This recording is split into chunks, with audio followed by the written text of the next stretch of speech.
C'est une maladie qui concerne 4 millions de personnes en France. On s'intéresse aujourd'hui à l'eczéma dans notre rubrique santé. On va voir avec vous, Julie Jacquard, et votre invitée, qu'elle a aussi des répercussions sur la santé mentale des malades.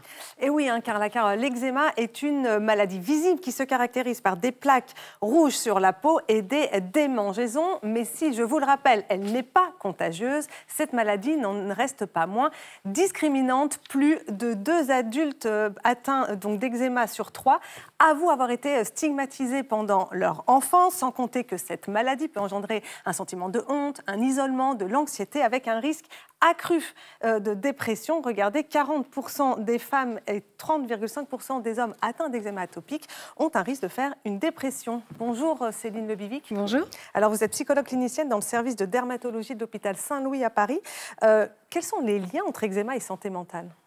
Alors, l'eczéma est une maladie qui se vit au quotidien pour les personnes, qui a son lot de douleurs, d'inconfort, de démangeaisons, de troubles du sommeil aussi. Et puis, comme vous le disiez très bien, il y a le regard de l'autre qui va amener aussi des stigmatisations, parce que c'est une maladie qui est très connue mais très mal connue.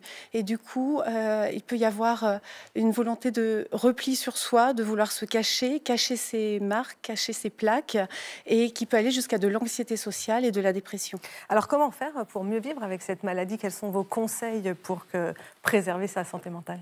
Alors déjà, c'est consulter un dermatologue qui connaît bien la maladie, et puis comprendre que c'est un accompagnement et une prise en charge globale qui est nécessaire, puisqu'on vit aussi avec la maladie, et donc mieux la comprendre et mieux savoir comment s'adapter à cette maladie, c'est ce qui permet aussi de baisser le niveau du stress. La stigmatisation, elle a souvent lieu aussi dans l'enfance, à l'école, et ça veut dire qu'il faut un soutien psychologique le plus tôt possible pour limiter les répercussions de la maladie? Alors, avant le soutien psychologique qui peut être apporté et proposé lorsqu'une personne est effectivement en souffrance, il faut aller voir dans ces cas-là des spécialistes diplômés, c'est déjà travailler sur le regard de l'autre, expliquer à l'enfant ce qu'est sa maladie, mais aussi parler aux copains, parler aux parents des copains, à l'école, de manière à ce que ça puisse être reconnu et pas du tout stigmatisant.